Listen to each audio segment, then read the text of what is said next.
Sir Luton, and welcome to this month's Markov Gallery. My name's Scott, and I'm here with Sam. Howdy, Pilgrims. And we are going to go over Markov's Gallery for February 2023. We'll have a perusal of our presentation of pictures of perfect painting. So, we will kick off, as always, with our selection for Wild West Exodus. This is my pick. It's Warrior Nation by Przemysław, and the reason I picked this, I was really impressed with the skin tones. For me, skin is really hard to get right. It's one of the reasons I often paint. I pick armies that don't require a lot of natural skin colours, so undead or anything like that doesn't require natural skin colours, because every time I try to paint natural looking skin, it often ends up looking like a caricature. But this tone on this skin is lovely. It really does look realistic. Wonderfully detailed, beautiful rich tones of skin. And I was just really impressed how he managed to get this, because obviously when you're doing Warrior Nation, one thing you're going to be doing a lot of is skin. And it's lovely. That is exactly how you would expect the flesh tones to appear. And hats off to you. That's wonderful. Yeah, I'm exactly the same. I like robots, aliens, monsters. I can do the skin because I don't have to think about the reality of skin tones and skin shading, and it's really hard to get right. I've done some Warrior Nation myself recently, and my skin tone is a lot darker than I wanted it. I'm potentially going to try something to make it look a bit better, but I don't know how well it's going to work. But yeah, he's absolutely nailed the skin tones here. The portals as well are absolutely gorgeous, getting their nice sort of highlighting of the swirling effect on it. Same with the wolves. The fur looks astounding. The skinwalkers, the skin and the fur look spot on, and the spirit weapons look great. They're not too excessively bright blue, which tends to be something that happens is people put them really bright blue. So it's gone for a more muted but still great glow effect on them. Just all round good work. So this is my pick. It's not a finished piece, but just like he said, he'd still got some work to do on it, but as a starter for a canine, seeing that gold is very unusual. The gold and black and red just really works. Philip's done just such a good work on the glow effect here, and the shade of the gold against the black as well. It's just a really simple, perfectly executed colour scheme. It's one of these models where simple does work so well on canines, because you've got a lot of metallics on there, and it's tempting to go all shiny metallics, but he's got a nice mix of shine and flat metallic there. The glow effect he's got in the ribs and the undercarriage is again spectacularly good, and this is his idea of not finished.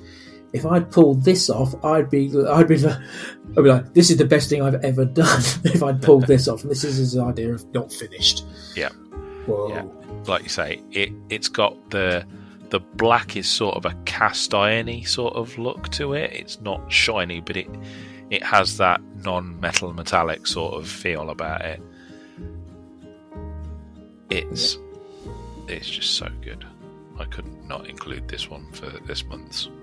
Has he completed it? I've not seen a picture of it completed yet. He may have completed it, but it was definitely this in March that he's done it. It wasn't. Yeah. He's not doing it. He's not. Yeah, it might make the March calendar. Who knows? Yes. This is one of my picks. Am I biased towards Enlightened? Yes, I am. Am I ashamed of that? No, I'm not. I really like this style that Bryant uses for these. Really vibrant colours in a sort of almost, and I mean this as a compliment, comic book style, pop art style, with vibrant colours there. Heavy black lines in breaking it up. It just pops. It really does. It makes it something different that we don't see very often, this art style. That's what I'm looking at. Borderlands. It's reminding me of the Borderlands art style. Is that the right game I'm thinking of? Yeah, definitely. Well, Borderlands art style. It's brilliant. Look at those colours. They really just leap off the table at you. Bright and bonkers, and I love it. Yep. So I don't know if it's just me, but it gives me heavy 2000 AD Judge Dredd style vibes. Oh yeah, I get that. And the way he's done Countess Byron is obviously leaning heavily into it inspiration, and it just works. Like, and again, because it's the bright colours and the pop, it has that Universal Monsters real old school feel about it, and it just really, really cool, really nice. And Unger as well. He definitely has a Mean Machine vibe to him, even though Mean Machine wasn't green, but he has that sort of Badlands Judge Dredd vibe to him. Yeah, I love it. And when I saw this, I was in the middle of painting my own Dixie Resurrection myself, and I was just like, oh, I wish I'd done something like that. I did it. I like what I've done with mine, but I just love it. I absolutely love what you've done there. Yeah, it was really, really good work. Really cool. And the brutes as well. They're like getting the skin tone to replicate across the brutes, Unger, and the creations from the Galvanic. Yeah, it's a really consistent skin tone. Yeah, really, really good. Really good stuff. So I managed to snipe this one out from under Sam's nose. I was like, I'm having that, and you went, no, I've already had it. This is picked it up. A welcome return for Clay back to the Wild West Exodus community. The older hands will know him, of course, but for the younger ones, Clay's been part of the community since the very beginning, I think. In fact, if his surname's looking familiar, that's because he has the central miniature is named after him. Lucky sons. Yeah. It's lovely to see him back and seeing his painting. But you picked this one, Scott, so you get to wax lyrical first, I suppose. The first thing that strikes you about it is the red skin tone. It is so different from usual greens that you get for hex beasts with the sort of green and yellow and orange pustules, and it really brings out the sort of sinisterness in the two dogs. Like, sometimes they can look a little bit goofy, but the red makes them look like proper hellhoundish, nasty beasts that'll tear your legs off. And those boils, we spoke about it before when we saw the Espinosa that Tony did in our first one. And these boils don't look like they're glistening and gross. They do look like they are volatile boils that will potentially explode at any minute in a very... They are very gross. It looks like there's a whole YouTube channel to boils like that where you squeeze them. It does look something off Dr. Pimple Popper, doesn't it? Ugh. Yeah. And the hexalith at the back as well shouldn't be ignored. Like, it's really nice, smooth finish, but keeps the pustule element of it looking kind of gross at the same time. So it has that nice mix of very clean lines and also very disgusting boils attached to it at the same time. It's just... like you say, it's really good to see Clay painting some Wild West Exodus stuff again, because I always enjoyed his work, and now we get to share it with the community. Yeah. What I like is the reddy pink colour you've got. It makes the dogs look like they've been skinned, and it's just raw muscle, like they've just been flayed, and it's just the raw muscle underneath. It looks really angry. You can imagine that hurts a lot. And I also really like, this is well worth noticing, it's hard to get a good look at the picture. Look at the Fratelli brothers in the middle. Look how well he's got the head coming out of the chest. That's a small area to paint, and he's managed to pick out the face coming out of Senior Fratelli's chest really well. I just ended up painting it all one colour and hoping that the shading showed, but wow, he's really picked that out. I love it. The same with Kodiak, like just like the subtle colouring for his trousers and his vest, it gives him that sort of bushman sort of vibe, and it's got the fur, and he's ever so slightly red, so he's got that sort of slightly mutated vibe about him. It's so good. Really, really nice stuff. Yeah. Also, Skip McKinley's coat. You can see the purple, but at the same time, it's dusty. Yep. Very nice texturing there. Love it. Yep. So good. I saw this at the start of it was literally the start of the month this picture got posted, and I thought, it's got to go in. I was blown away by the level of detail I was managed to get on. Well, if you play DW, you know how small those generators are. Yeah. Oh my goodness, they are. This is unbelievable. This is really, really next level painting on something so tiny. It almost looks like you've got glass going on in the atomic generator with the blues there and the shroud generators. It's so nice. The shading on the orb. And of course, the main picture I put on there, that actually looks like it's glass. You feel like you can see into it with the main generator on that picture there. I'm utterly blown away. And when you see the whole ship that he's put them on, well, I think we had these ships the month before, but my goodness, these are good. Yeah. This is something else. It is absolutely astonishing how good they are.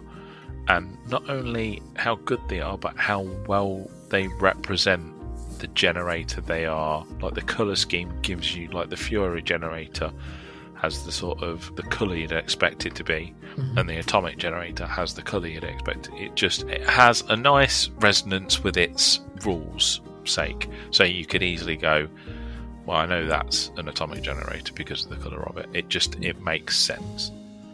Green glowing radiation. Why do we always think radiation is green? It must be because of the movies. I blame the original Spider-Man cartoon because that was all the Hulk. The Spider-Man used to glow. But yeah, it's almost a shame that we have to put this in here because I'm speechless. I don't have enough words to say how good these are.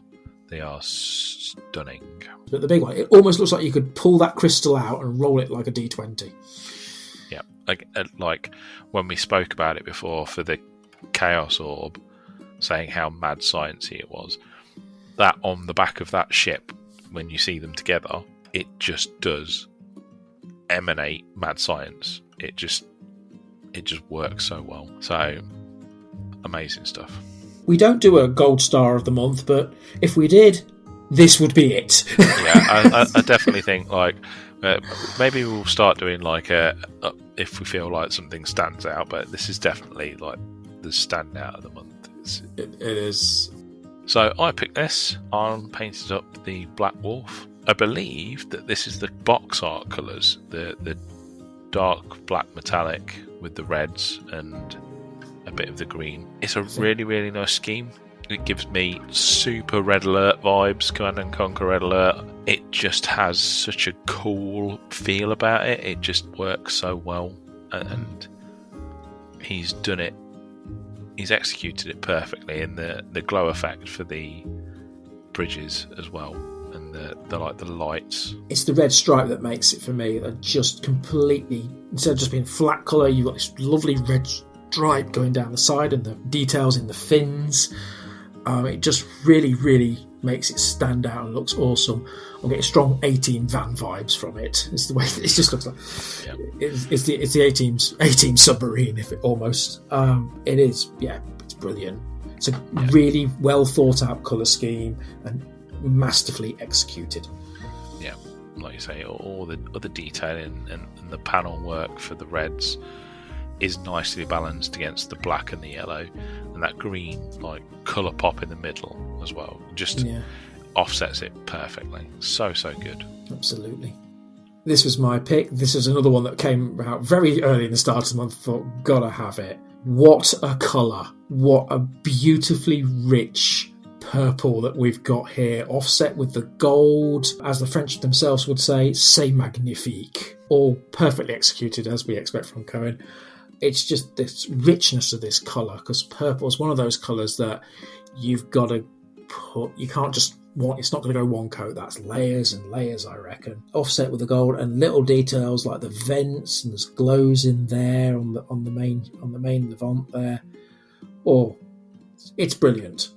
It's decadent, it's ridiculous, it's French. Yeah, so I struggle with like this sort of purple on things, but I think it is nicely offset against the gold and the white. Personally, I wouldn't put as much purple on it, but it doesn't detract from the fact that it's a really good colour scheme, and it's something that Cohen does a lot of with his other stuff. Is got a little flag. Oh yeah, a little tricolour off the Levant there in the middle. Yep, and the dome work as well is really nice, and it's unusual to see white decking and matching decking and gun turrets, and that works quite well, I reckon. You can easily tell where the gun turrets are. They're not like hidden away properly. So yeah, really really good. And the water, like the way he's done the twin stripes, is very nice, because that's how, as you imagine, that's probably how the sort of weight trail it would leave as it went over the water. Yeah, the pushing it sort of down and outwards. It's really really good, really good stuff. Obviously, this is some Crown Submarines by Carlos. So the reason I picked this was because I really like it. Again, what we said when we started doing this was we weren't always going to highlight just the best paint jobs that we see. We were also going to highlight stuff that was really good because it was simple. Like this is just three colours and possibly a wash, and it is so striking. The detail is so clear. The colour scheme works perfectly. It's the perfect example of simplicity executed correctly to make something work as best as possible. It's just so well done. Blue and silver go very well together, and last month you picked a blue and silver aerial Crown fleet. Was that by Carlos as well? Or was that a different artist? No, it's a different person. Different artist, but same colour scheme, or same-ish colour scheme. It works really well. It's not the standard colour you would imagine painting the Crown.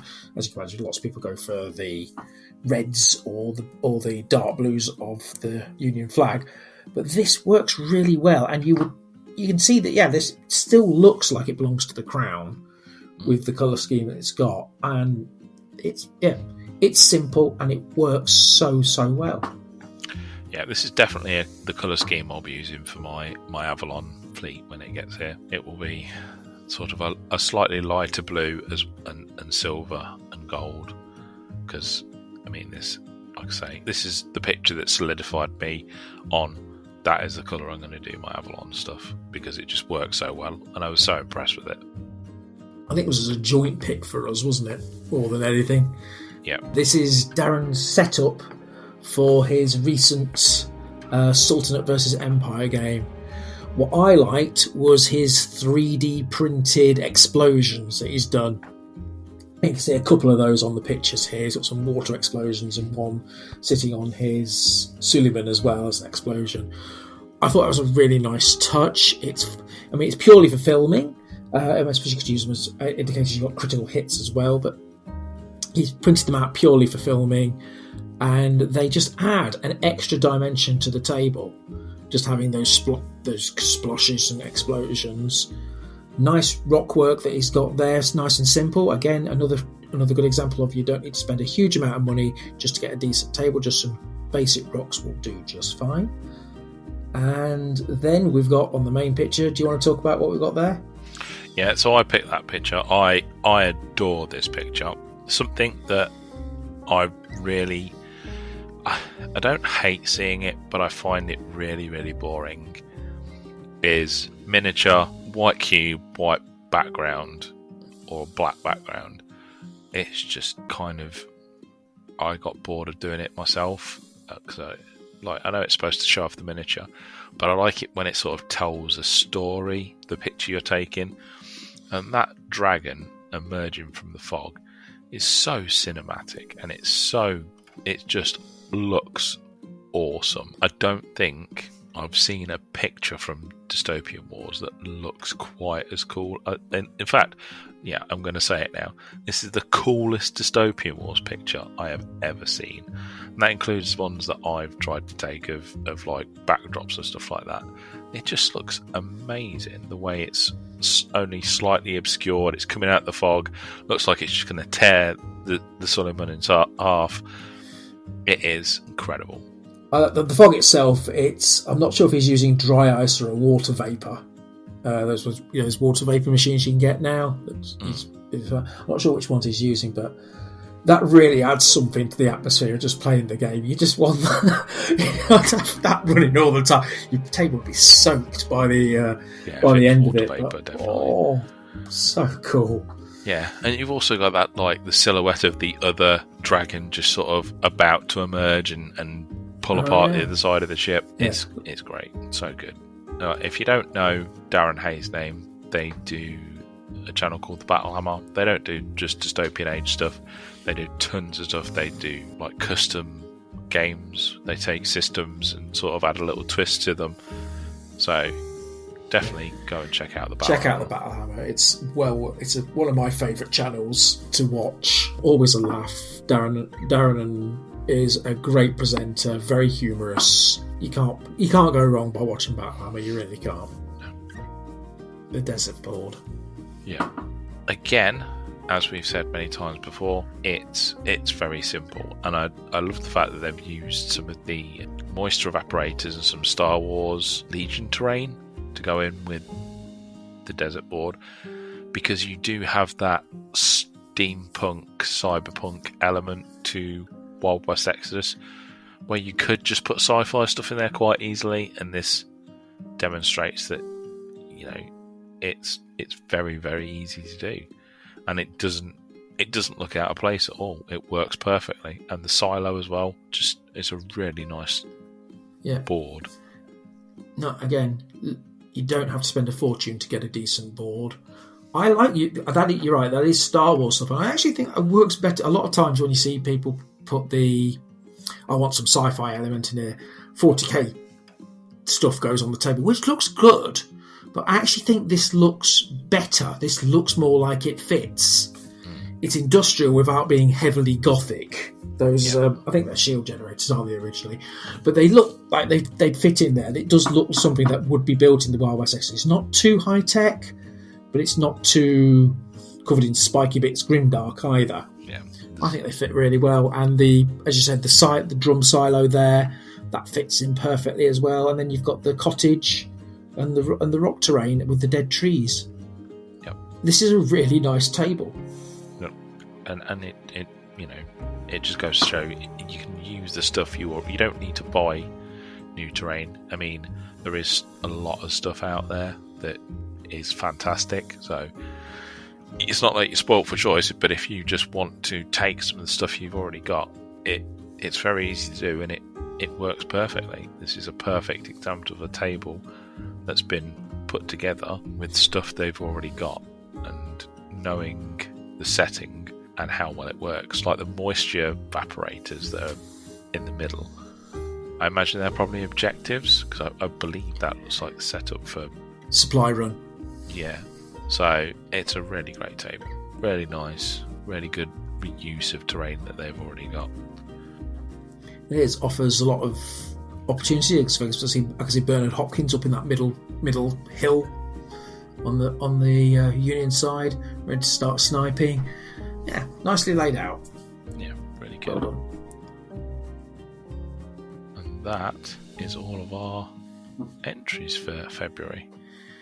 It is, and it's halfway through March, so we've got to start picking for this month now. I have seen a couple. Yeah. That I've like earmarked to come back to later. Yeah, I've been putting likes on things now here and there and everywhere, and I'll come back to them, and we'll make our choices. Yep, absolutely. So again, keep your eyes on your emails and things. I'm not re-emailing people if I've already asked you. If you think I should be re-emailing you, let me know, and I will every time drop you a message just to make sure you're still okay with it. But my assumption is if you're okay in the first place, you'll still be okay now. But yeah, keep your eyes on your messages, because that's generally where I'll ask permission to make sure you're okay with us sharing your work here. And I'll let you know when the video goes live. Yeah. So, thanks for watching, everybody. Keep painting. Yep, we'll catch you in the next one. Happy trails, pilgrims.